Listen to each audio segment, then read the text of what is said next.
परभणीच्या मानवतमध्ये कैलास पेट्रोल पंपावर 2 गटामध्ये तुंबळ हाणामारी झाली। इंधन भरताना धक्का लागल्याच्या कारणावरून जोरदार राडा झाला।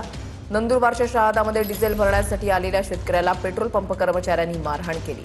कॅश पेमेंट न केल्याने ही मारहाण करण्यात आल्याचा आरोप शेतकऱ्याने केलाय। परभणीच्या मानवतमध्ये कैलास पेट्रोल पंपावर 2 गटात तुंबळ हाणामारी झाली। इंधन भरताना धक्का लागल्याच्या कारणावरून जोरदार राडा झाला। प्लास्टिक कॅन लाकडी दांड्यानं एकमेकांना मारहाण करण्यात आली। मारहाण करणाऱ्या तिघांविरोधात गुन्हाही दाखल करण्यात आलाय।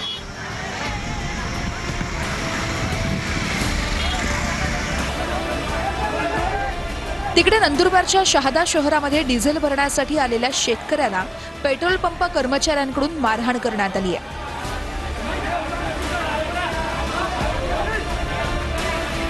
कॅश पेमेंट न केल्याने ही मारहाण करण्यात आल्याचा आरोप शेतकऱ्याने केलाय। शेतकऱ्याला मारहाण करतानाचा व्हिडिओ सोशल मीडियावर मोठ्या प्रमाणात व्हायरल झालाय। खरीप हंगामासाठी डिझेल घेण्यासाठी शेतकऱ्यांना भटकंती करावी लागते।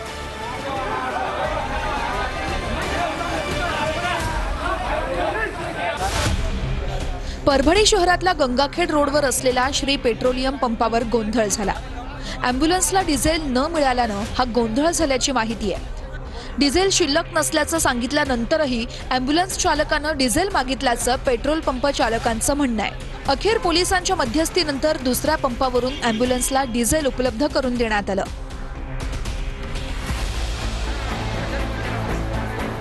हिंगोलीच्या कळमनुरीमध्ये पेट्रोल आणि डिझेल मिळवण्यासाठी वाहन चालकांना मोठी कसरत करावी लागली आहे। बोल्डा फाटा भागातल्या राजर्षी शाहू पेट्रोल पंपावर वाहन चालकांनी पहाटे 4 वाजल्यापासून रांगा लावल्या होत्या। रांगेत सर्वाधिक संख्या ट्रॅक्टरची दिसून आली।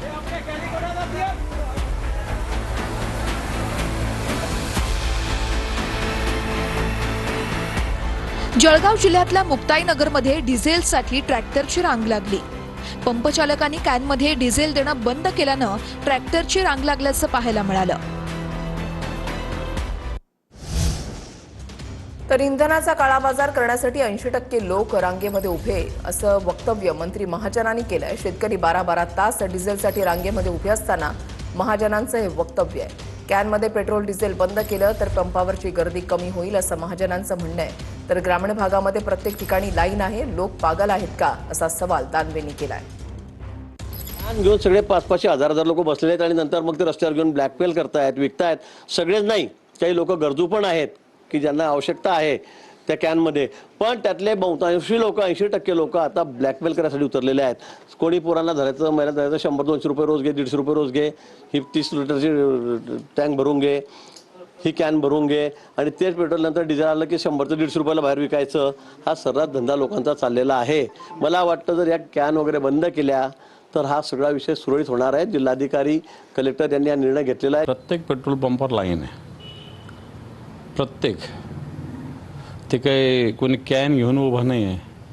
कोणाचं ट्रॅक्टर आहे, कोणाचं क्रुझर आहे, कोणाची जीप आहे, कोणाची कार आहे, आणखी ते छोटा हत्ती वगैरे काय काय काय काय अशा बऱ्याच गाड्या आहे। किलोमीटरभर रांग आहे।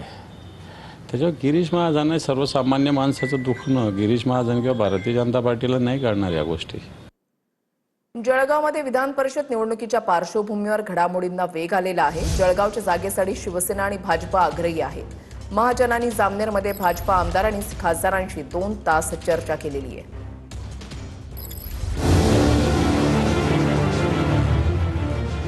जळगावमध्ये विधान परिषद निवडणुकीच्या पार्श्वभूमीवर राजकीय घडामोडींना वेग आलाय। एकीकडे जळगावच्या जागेसाठी शिंदेची शिवसेना आग्रही असतानाच गिरीश महाजन यांच्या जामनेरमधील निवासस्थानी भाजपच्या आमदार खासदारांची बैठक पार पडली आहे। भाजप आमदार सुरेश भोळे तसेच आमदार मंगेश चव्हाण आणि भाजपच्या खासदार स्मिता वाघ या बैठकीला उपस्थित होत्या। सूत्रांच्या माहितीनुसार जळगावात महाजनांची 2 तास बैठक झाली आहे। जळगावची जागा भाजपने लढवावी अशी बैठकीत मागणी करण्यात आल्याची सूत्रांची माहिती आहे। भाजपच्या आमदार खासदारांनी महाजनांकडे जळगावच्या जागेची मागणी केली आहे। शिवसेनेने केलेल्या दाव्याच्या पार्श्वभूमीवर या बैठकीत चर्चा झाल्याचीही सूत्रांची माहिती आहे। दरम्यान मेरिटवर जागा वाटप होईल इतकंच नाही तर मैत्रीपूर्ण लढत होणार नसल्याचं महाजनांनी स्पष्ट केलंय। महायुतीमध्येच आम्ही लढणार आहोत, कुठेही मैत्रीपूर्ण लढत होणार नाही अशी प्राथमिक माहिती माझ्याकडे आहे. मागणी काय आहे, किती आहे, काय नाही ते आपण बघू, पण या संदर्भामध्ये अतिशय सन्मान्य तोडगा काढला जाईल. ज्यांचं जिथे संख्याबळ आहे, मेरिटवर या ठिकाणी जागा वाटप होईल. जळगाव विधान परिषदेच्या जागेवर महायुतीत शिवसेनेनंही दावा केलाय. शिंदेचे मंत्री गुलाबराव पाटील यांनी स्वतःच्या मुलासाठी जळगावच्या जागेची मागणी केली आहे. विशेष म्हणजे शिवसेनेचे पाचोऱ्याचे आमदार किशोर पाटील यांनीही मुलासाठी दावा केलाय. निश्चितपणे साहजिकच खालच्या कार्यकर्त्यांना किंवा शिवसैनिकांना वाटतं की माझा चिरंजीव सुमित याला पण विधान परिषदेची उमेदवारी मिळावी. प्रताप करता या ठिकाणी उमेदवारी आम्ही मागितलेली आहे. शेवटी आता आमच्या पक्षामध्ये प्रताप आणि सुमितची मागणी होती, पण सुमितचं वय जरा कमी असल्यामुळे प्रताप एकटा आमचा उमेदवार आहे आणि दिला तर महायुतीच्या सगळ्या नेत्यांच्या आणि नगरसेवकांच्या आशीर्वादाने आम्ही विजय हासिल करू. बघा, जागा कुणाच्या मुलासाठी मागतायत, काय मागतायत, परंतु जागा सुटल्या पाहिजेत हा आग्रह गुलाबराव पाटलांनी पण केलेला आहे आणि प्रतापराव जाधवांनी पण केलेला आहे. जागा सुटणं हा आमच्यासाठी महत्त्वाचा विषय आहे. कुणाला तिकीट द्यायचं याचा निर्णय एकनाथ शिंदे साहेब घेतात. गिरीश महाजन आज दिल्ली दौऱ्यावर आहेत. दुसरीकडे उपमुख्यमंत्री शिंदे सध्या दिल्लीमध्ये असल्याची सूत्रांची माहिती आहे. विधान परिषदेच्या जागावाटपाबाबत चर्चेची शक्यता आहे. दरम्यान धनगर आरक्षणासंदर्भात माझा दिल्ली दौरा असल्याचं महाजनांकडून स्पष्ट करण्यात आलंय. दगलबाज शिवाजी पुस्तकावरही बंदी घाला असं म्हटलेलं आहे संजय गायकवाड यांनी. प्रबोधनकार ठाकरेंच्या पुस्तकावर बंदी घालण्याची शिवसेना आमदाराची मागणी आहे. गायकवाड फक्त कव्हर बघतात, आतलं काहीच वाचत नाहीत असं दानवेंचं म्हणणं आहे.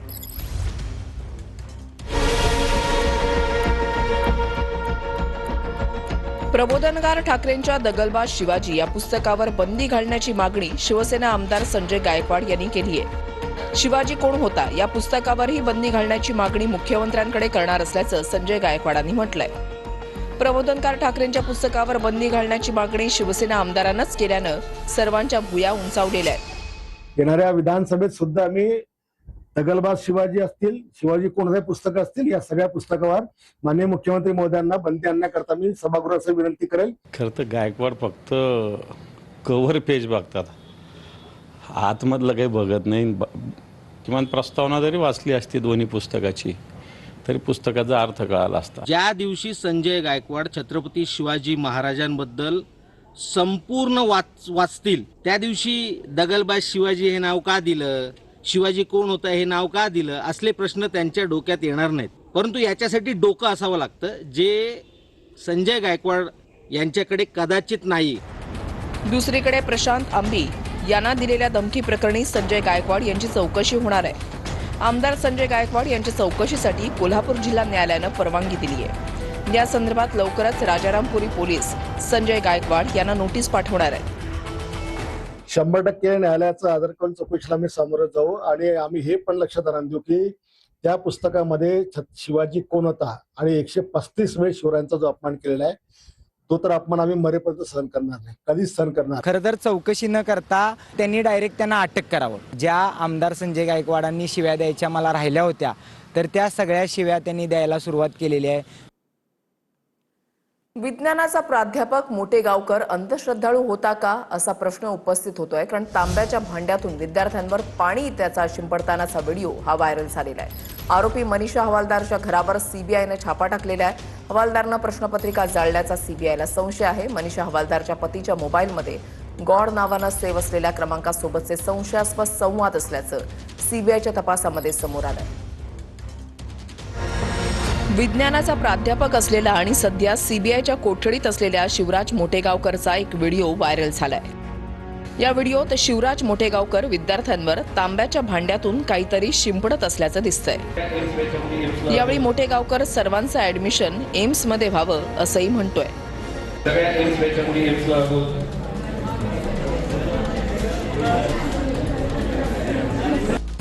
हा व्हिडिओ व्हायरल झाल्यानंतर विज्ञानाचा प्राध्यापक असलेला मोटेगावकर अंधश्रद्धाळू होता का अशा चर्चा सुरू झाल्यात. दुसरीकडे नीट पेपर फुटी प्रकरणात आरोपी मनीषा हवालदारच्या घरावर सीबीआयनं छापा टाकलाय. पुण्यातील सदाशिवपेठ परिसरात लक्ष्मी निवास सोसायटीमध्ये मनीषा हवालदारचं घर आहे. छाप्यादरम्यान सीबीआयला नीटचे प्रश्नपत्रिका संच आढळलेले आहेत. मनीषा हवालदारनं स्वहस्ताक्षरात लिहिलेल्या प्रश्नपत्रिका आढळून आल्यात. काही प्रश्नपत्रिका आणि कागदपत्र जाळली गेल्याचा संशय सीबीआयला आहे. मनीषा हवालदारनं फिजिक्सच्या प्रश्नांचे प्रिंटआउट काढण्यासाठी शाळेतील प्रिंटर वापरला होता अशी माहिती आहे. पुण्याच्या बुधवार पेठेमध्ये असलेल्या शाळेतून प्रिंटआउट काढल्याची माहिती सूत्रांनी दिली आहे. दुसरीकडे मनीषा हवालदारच्या पतीच्या मोबाईलमध्ये गॉड नावानं सेव्ह असलेला एक नंबर सीबीआयला मिळालेला आहे. ज्येष्ठ समाजसेवक अण्णा हजारेंनी कॉक्रोच जनता पार्टीचं समर्थन केलंय. सुरळ हे नाव अयोग्य, पण जनतेचं समर्थन महत्वाचं आहे असं अण्णा हजारे म्हणाले. लोकायुक्ताच्या अंमलबजावणीसाठी आंदोलन करावं लागेल की काय असा सवालही त्यांनी केलेला आहे. ते झुरळ म्हणण्याचा उद्देश काय होता हे समजून घेऊन, पण एक गोष्ट चांगली आहे की झुरळ जरी म्हटलं असेल, त्याचं नाव जरी योग्य वाटत नसेल, तरी झुरळ पार्टीच्या मागे तरुण उभा राहिला हे महत्वाचे आहे. म्हणून युवा शक्ती एक राष्ट्रशक्ती आहे असं समजून शासनाने त्यांचा अवेअर न करता त्यांना प्रोत्साहन द्यावा. प्रकाश आंबेडकरांनी अभिजित दिपकेच्या कुटुंबियांशी फोनवरून संवाद साधलाय. काळजी करू नका, कोणतीही अडचण आल्यास संपर्क करा. प्रकाश आंबेडकरांनी दिपकेच्या कुटुंबाला धीर दिलेला आहे. अभिजित दिपकेच्या कॉक्रोच जनता पार्टीला तब्बल 22 मिलियनपेक्षा जास्त लोकांनी इन्स्टावर फॉलो केलेला आहे. दिपके साहेब लाईनवर आहेत, बोला. काय चाललंय? तुम्ही आता दोघं व्यवस्थित आहात ना? हो सर, आम्ही दोघं व्यवस्थितशीर आहे. अभिजित दिपके मुलगा आहे माझा, दोन नंबरचा. त्यांनी MS पब्लिक रिलेशन मध्ये बोस्टन युनिव्हर्सिटीला केले. हो, बरोबर आहे. आणि मागच्या 2 महिन्यापूर्वीच त्याचा हे कोर्स संपला त्याचा. हा, मास्टरची डिग्री कंप्लीट झाली. आता बॉस्टन मध्येच आहे ना? हो, आता तो तिकडेच आहे. तो काय असेल तर सतीशला फोन करून सांगा, म्हणजे मग त्याला हे करता येईल. हो सर, चालेल चालेल. चालेल. हो सर, हो. काही टेन्शन घेऊ नका, साहेब तुमच्या सोबत आहे. वंचित बहुजन आघाडी पक्ष तुमच्या सोबत आहे. आदित्य ठाकरेंच्या उपस्थितीमध्ये नाशिकमधील नगरसेवकांची बैठक पार पडली आणि या बैठकीमध्ये आदित्य ठाकरेंनी नगरसेवकांना कानमंत्र दिलाय. सर्वांनी प्रत्येक प्रभागामध्ये स्वतःच्या जबाबदाऱ्या पार पाडा. लोकांनी आपल्याला विश्वासानं निवडून दिलेला आहे. विरोधी पक्ष म्हणून आपण जबाबदारी पार पाडत आहोत. प्रत्येकाला न्याय मिळेल या हेतूनं काम करा. महापालिकेमध्ये देखील महासभेच्या दरम्यान सर्व नगरसेवकांनी एकत्रित आपलं म्हणणं मांडा. पक्षातील सर्व सिनियर नेत्यांच्या नेतृत्वात पक्षाच्या संघटनात्मक बांधणीवर देखील लक्ष द्या. नाशिक महानगरपालिकेमध्ये सर्व विकास कामांसाठी तुम्ही स्वतः अधिकाऱ्यांना भेटा, फील्ड व्हिजिट करा. जनता दरबार घ्या. सत्तेतील नगरसेवकांच्या प्रभागामध्ये देखील तुम्ही स्वतः लक्ष घाला. सत्ताधारी पक्षांच्या नगरसेवकांकडून देखील तुम्हाला काही विषय येतील, त्यावर काळजीपूर्वक काम करा. सिंहस्थ कुंभमेळ्याच्या कामांमध्ये तुम्ही अधिकाऱ्यांच्या संपर्कात राहा. काम व्यवस्थित करून घ्या. तुमची 100% हजेरी महासभेत असली पाहिजे. याचा रिपोर्ट स्वतः उद्धव ठाकरे पाहणार आहेत. तुमच्या प्रभागामध्ये केलेल्या विकास कामांचं उद्घाटन करा. मी स्वतः त्या ठिकाणी उपस्थित राहीन.